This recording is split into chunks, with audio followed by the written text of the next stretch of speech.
Bonjour, je commence le vlog ici. J'essaye de parler dans la rue, c'est un exercice pour moi.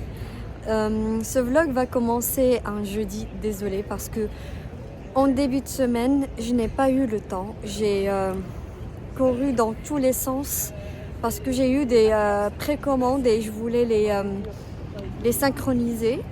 Et là, je suis en route vers l'atelier. Parce que je dois finaliser certaines choses avec eux, certains détails et je préfère dans ces périodes-là aller tous les jours. C'est pour ça que tous les jours depuis lundi je suis allée et j'étais en basket, j'étais les cheveux comme ça. Donc je voyais pas beaucoup de choses intéressantes à vous filmer. Donc on va faire, je vais vous montrer un peu la coupe, comment on coupe.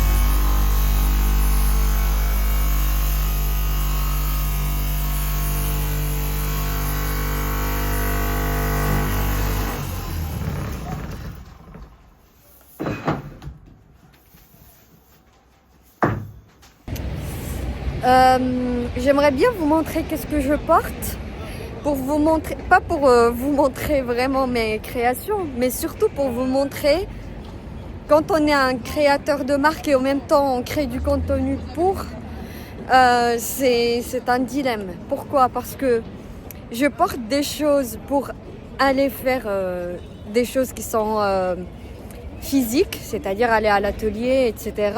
Et donc je suis en basket jean tout froissé, mais en même temps je porte une blouse un peu chic et tout. Pourquoi? Pour montrer du contenu, pour la prendre en photo.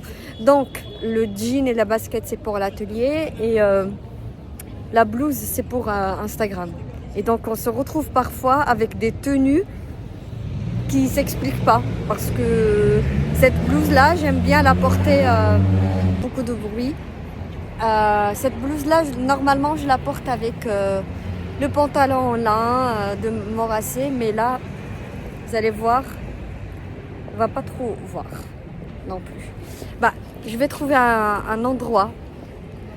Bon, qu'est-ce que vous voulez? Je suis la créatrice de la marque et en même temps j'essaie de faire la création de contenu.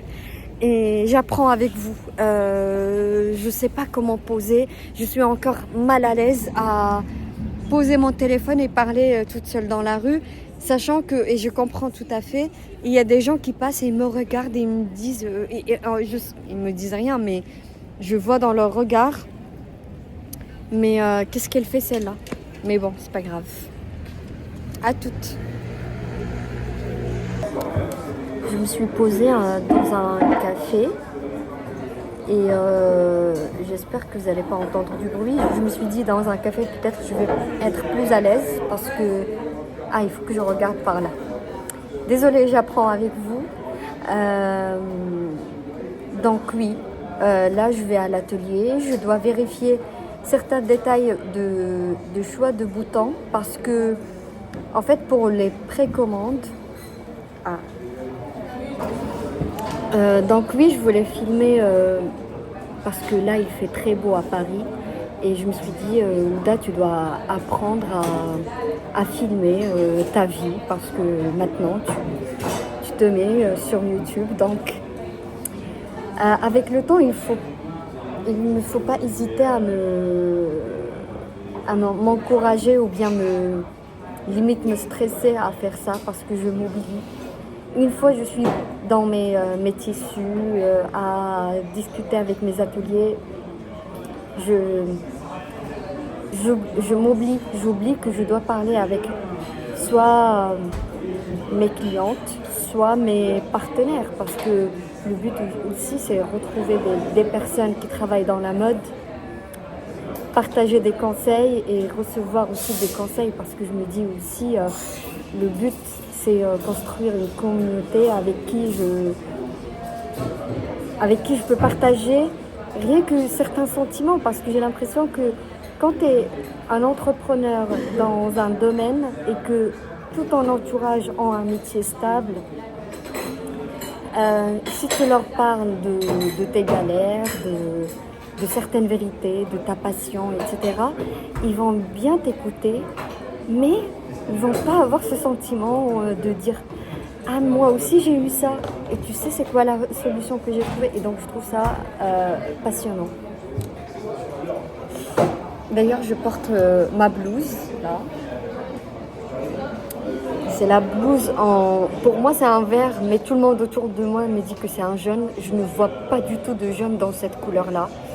Et donc, vu que tout le monde m'a dit que c'est un jaune, je l'ai nommé jaune Eden, mais pour moi, c'est le vert. Pour moi, je n'ai pas de blouse jaune, c'est vert. Mais la gestion de mes yeux, je dois faire quelque chose parce que vous êtes là et moi je regarde par là et je ne sais pas qu'est-ce que je regarde. Parfois peut-être parce que je suis timide, donc je vais essayer de vous regarder comme ça. J'ai fini ma journée atelier et là je suis au quartier Opéra et je passe exactement par la rue où j'ai effectué mon premier stage dans la vie active et je suis très très émue de passer par cette rue-là. C'était dans une entreprise dans la mode, même si que moi mon poste n'était pas lié directement à la mode. Et ça me rappelle beaucoup de souvenirs. Je me souviens très bien de mon premier jour pour aller au stage. Et je sors de la station de métro Opéra. Et il y avait ce matin-là, c'était un très beau matin, c'était du soleil doux, c'était en mois de mai. Et en plus, ils distribuaient des échantillons de parfums Chance. Et moi, je regarde les signes partout. C'est comme si j'ai cru que l'univers, il m'envoie un message. Regarde, prends ce parfum gratuit. Et en plus, le nom, c'est Chance. Et pourtant, je ne suis pas vraiment attachée à ce parfum en particulier. Mais à chaque fois, je passe à côté d'une parfumerie. Quand je le sens, ça me rappelle mon premier jour de stage. Et genre, la première fois que je vais... Avant j'ai fait des jobs étudiants, mais surtout la première fois que je vais avoir... un travail, des responsabilités, etc. Et j'ai passé un très bon été, mais ça me rappelle quand même des souvenirs. C'était un très bon été, mais il y avait, je pense que c'est assez commun pour les stagiaires de vivre des choses pas agréables, mais bon, ça va. J'avais de la chance, même si il y a eu des choses qui n'étaient pas correctes. Mais je garde des très bons souvenirs quand même.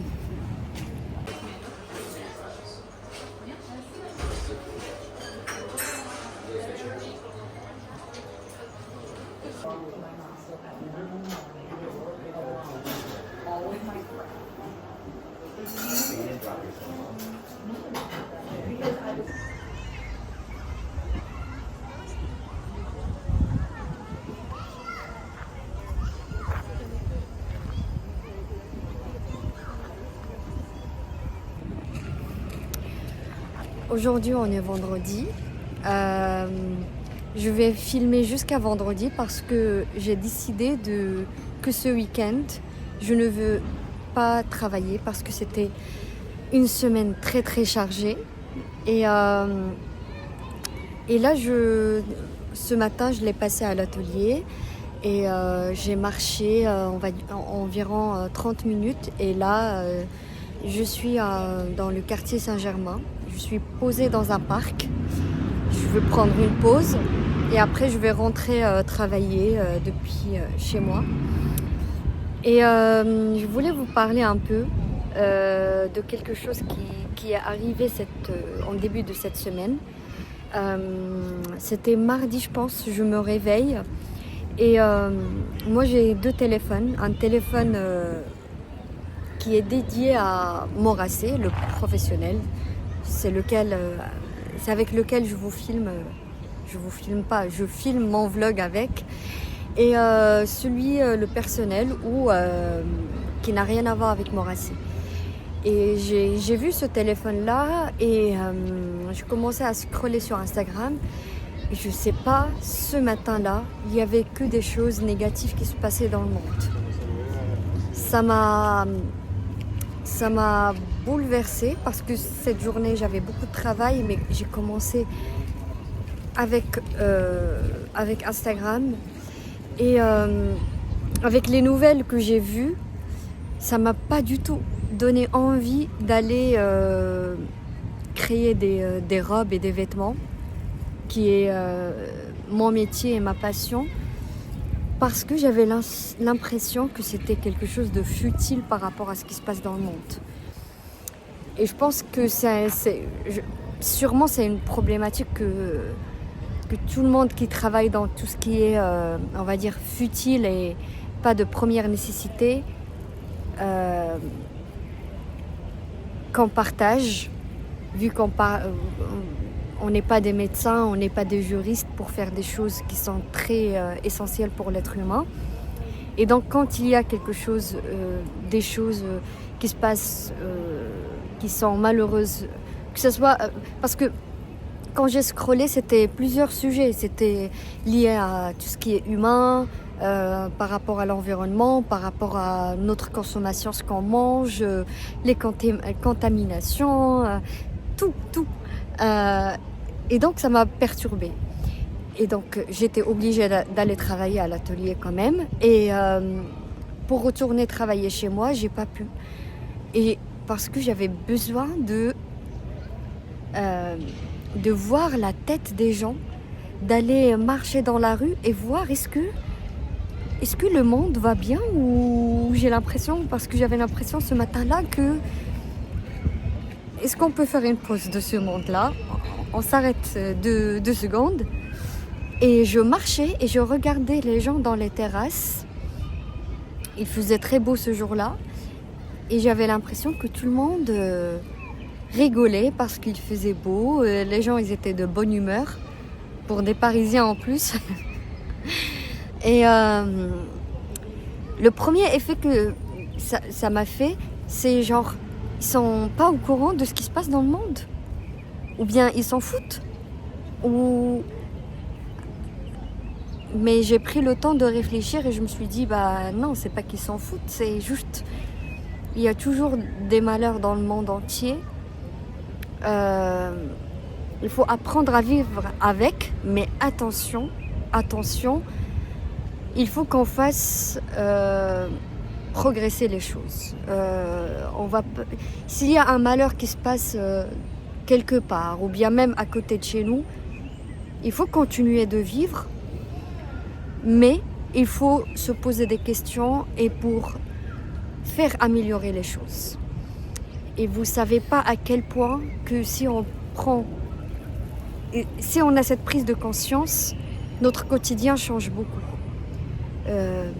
Ça peut aller juste du verre du café qu'on prend et que c'est pas grave, c'est juste un verre de café dans un contenant en plastique, bah, c'est pas grave, c'est rien, un verre par jour ou bien même un verre par semaine. Non, ça change.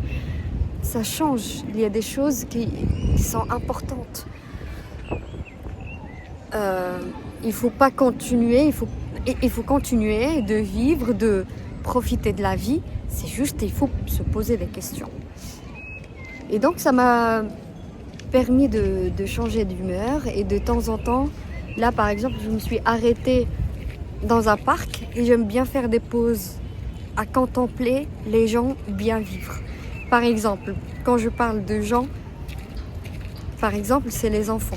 Là, je me suis arrêtée à regarder des enfants faire des petits manèges et ça m'a fait du bien parce que je trouve que quand il y a quelqu'un qui vit bien sa vie, exemple d'un enfant devant un manège, ça se transmet. Ce bonheur-là d'un enfant qui crie « Ah, maman, je veux faire ça !» Ça se transmet et c'est comme si ça va nous faire revenir vers cette enfance-là où le bonheur, c'était faire le manège. Et donc, Je voulais partager ça avec vous. Il faut qu'on continue de vivre, mais juste faire des prises de conscience, se poser des questions sur tout et sur notre consommation, sur qu'est-ce qu'on pense de l'autre, qu'est-ce qu'on pense de nous-mêmes, des idées reçues. Il faut toujours se poser des questions. Et quand on voit un malheur, ça va nous faire mal, mais il faut continuer de vivre, mais en même temps se dire qu'est-ce qu'on peut faire pour que ça change. Même si le geste, il paraît petit, le geste peut parfois être juste se dire, franchement, je dois enlever de mon cœur la haine pour l'autre, surtout la haine gratuite. Voilà, bisous.